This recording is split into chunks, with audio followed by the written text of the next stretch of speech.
Hi guys, NCWQ here, and found an article of interest and thought we'd go over it. It's about researchers found why San Andreas Fault hasn't caused a big earthquake yet in LA.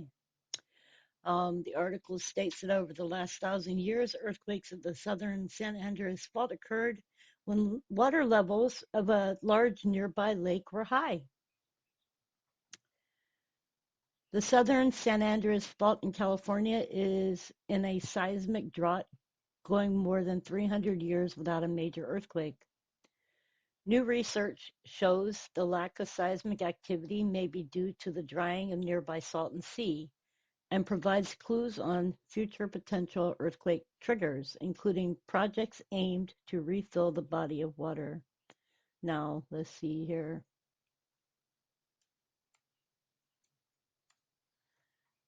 This is the San Andreas here.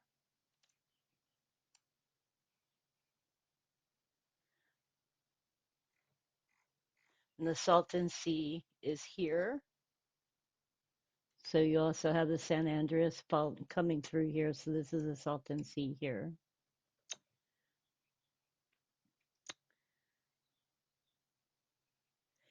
Anyway, new research shows the lack of seismic activity may be due to the drying of nearby Salton Sea and provides clues on potential earthquake triggers that would be projects that aim to refill the body of water. One of the largest faults in the world, the 800-mile-long San Andreas, marks the meeting of the North American and Pacific plates in Western California. The fault has three sections, but the southern section from the Salton Sea to Parkfield, California, has been historically the quietest, and that's not positive.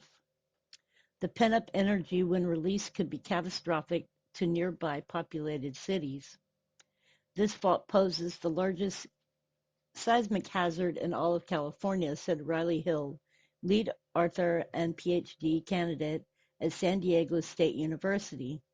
The southern San Andreas fault is a locked section, and when this fault ruptures, it would cause significant damage to the Los Angeles metropolitan area.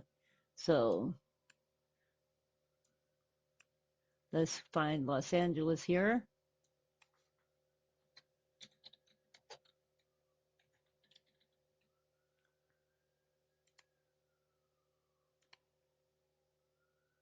So Los Angeles is here. And then you have Continental Transform Fault is over there. And you have the San Andreas here. So Los Angeles and the San Andreas.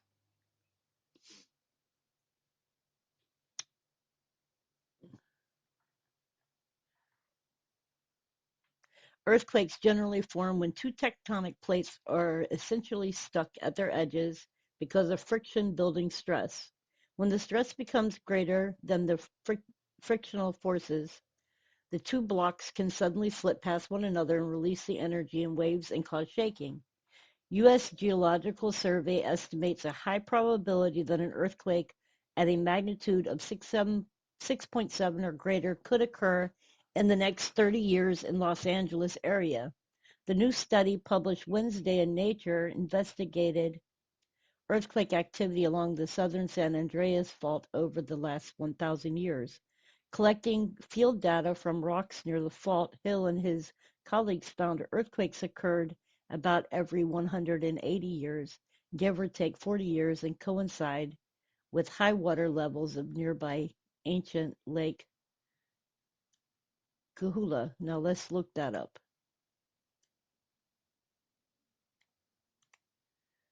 We're going to look up Lake Kahula.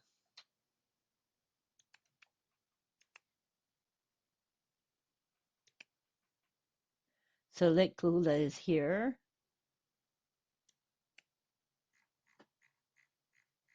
Which is this small lake here. I don't know if there's any views of this area or not. There might be. Let's see if that's one there. Yep, there's a view of this lake. Doesn't look very big.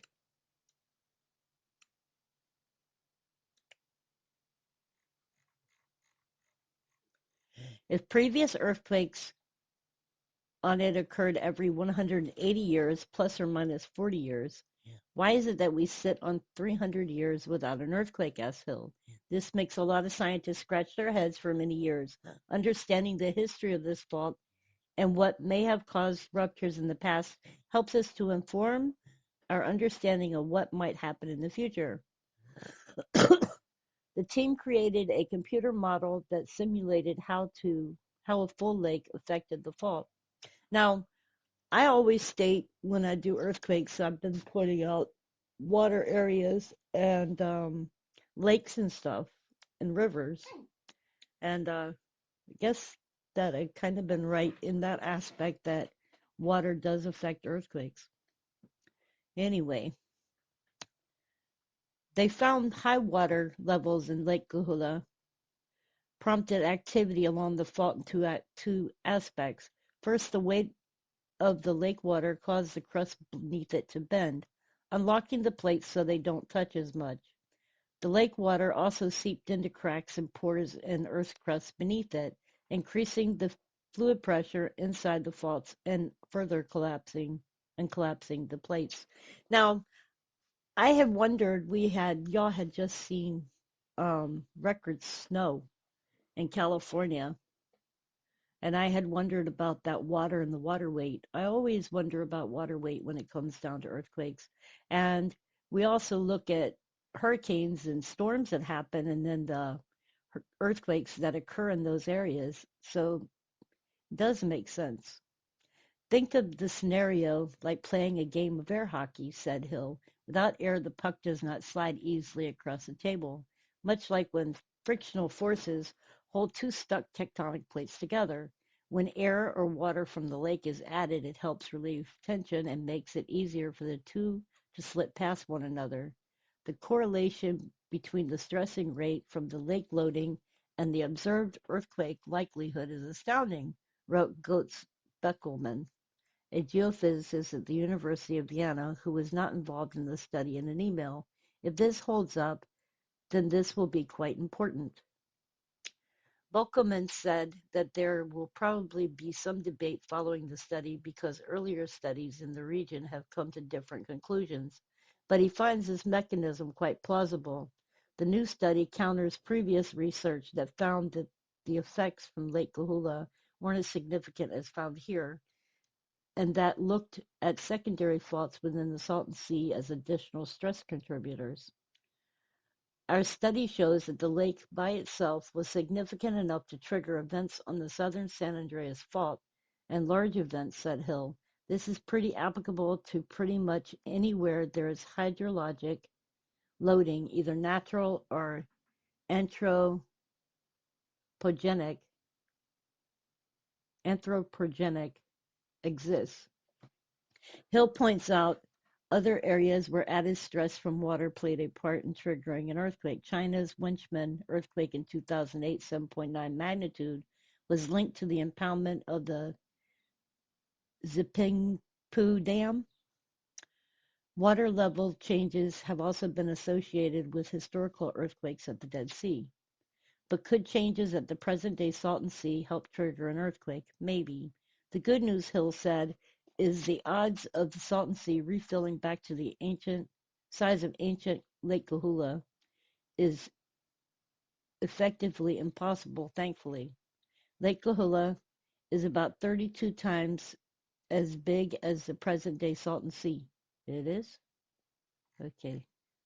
That's Lake Kahula. And that's the Salton Sea. I'm sorry, Lake Kahula looks smaller than the Salton Sea.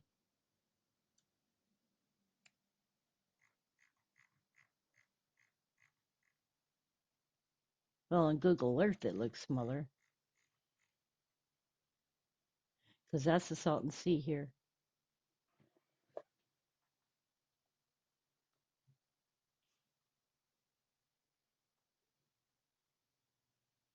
Lake Lahula was about 30 times as big as the present-day Salton Sea and was also fed from the Colorado River.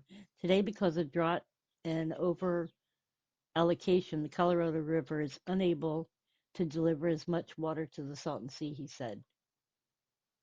The bad news, however, is that Hill and his colleagues found that it's not necessarily the volume that could add stress, but the rate at which the lake could be filled. This is problematic because of plans to restore and potentially refill the Salton Sea, which has increasingly been affected by climate change in an area of toxic dust. If you suddenly rapidly increase the filling of the lake, that might actually stimulate seismicity, said Hill. That would be really bad for this area because we already know that so much stress has accumulated on this fault. Anyways, that is an article regarding the Salton Sea, regarding the San Andreas Fault, which is this one here, which runs all the way up to here. Anyways, you guys, let's hope that scientists do the right things. Anyways, you guys, much love. God bless. Have a great day. If you haven't already, please like, subscribe, and share my video. Please look below the video for other links to Facebook groups, to my fundraiser. And anyways, you guys, much love and have a great day. And I'll see you guys on the next video.